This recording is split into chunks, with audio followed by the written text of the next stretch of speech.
In this lesson, you will learn how security vendors collect threat information from various sources and provide access to that collected knowledge to detect not only malware, but all sorts of bad behaviors. In the early days of endpoint antivirus products, vendors needed a way to catalog all the known viruses so that their products could confirm whether or not a file contained a virus. Their threat intelligence department did this by taking a sample of each known virus and generating a small signature which represented the contents of the file. These virus signature lists were distributed with the antivirus software. As time went on and new viruses were detected, each vendor's threat intelligence service distributed updates to their virus signature list. These updates were issued regularly and in a variety of different ways. Updates were released monthly, quarterly, and in some extreme cases, updates were issued only once per year. As the malware developers gained expertise, their malware became more sophisticated and included mechanisms to evade classic signature-based scanning by being able to change their file contents at will. Because the file contents changed, their signatures also changed, allowing them to sneak by the older antivirus products. This gave rise to a single type of malware becoming an entire malware family of perhaps thousands of different files, but each performing the same bad behaviors. This problem also happens when do-it-yourself malware kits are placed for sale on the dark web, not to mention the proliferation of malware-as-a-service organizations that keep popping up. Now we have a new problem.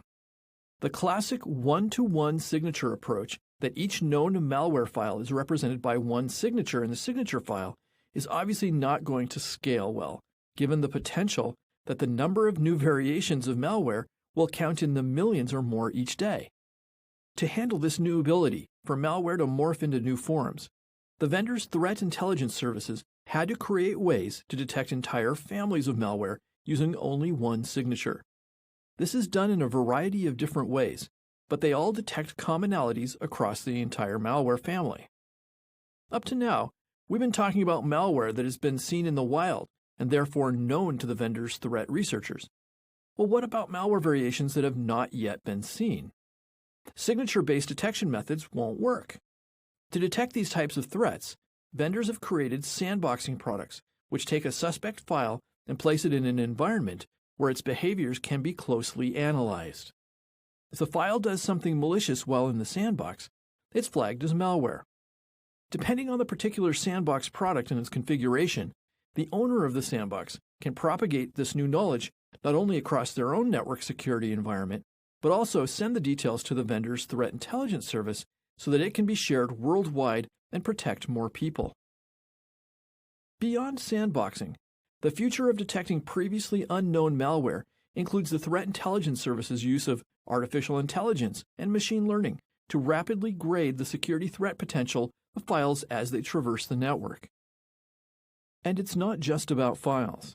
The threat intelligence service catalogs the knowledge about existing or emerging attacks, including the specific mechanisms of the attack, the evidence that the attack has happened, also known as the indicators of compromise or IOCs, implications of the attack, and even who the adversary is and their potential motivations. As the techniques used by bad actors continue to evolve and become more sophisticated, it's more important than ever to share threat intelligence in real time across the entire network security environment. If some security components know about the attack while others wait for periodic signature updates, the attackers may sneak past defenses and cause harm. Security products and threat intelligence services that can act together in real time stand the best chance of stopping these attacks. And the sharing of threat intelligence doesn't stop with each vendor's product lineup.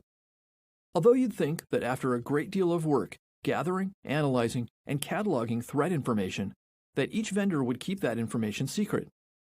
Pretty much all of the vendors share this information with the other vendors and the wider security community.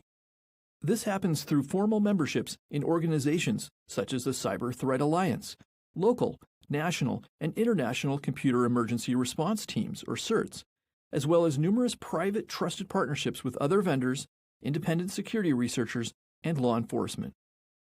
This real-time sharing of threat information allows for a more complete picture of the attack, since no single vendor is going to have all of the data. And it isn't the threat intelligence that sets vendors apart, It's what they do with the intelligence, with the technology in their products. Fortinet excels here. Our threat intelligence service is known as FortiGuard Labs.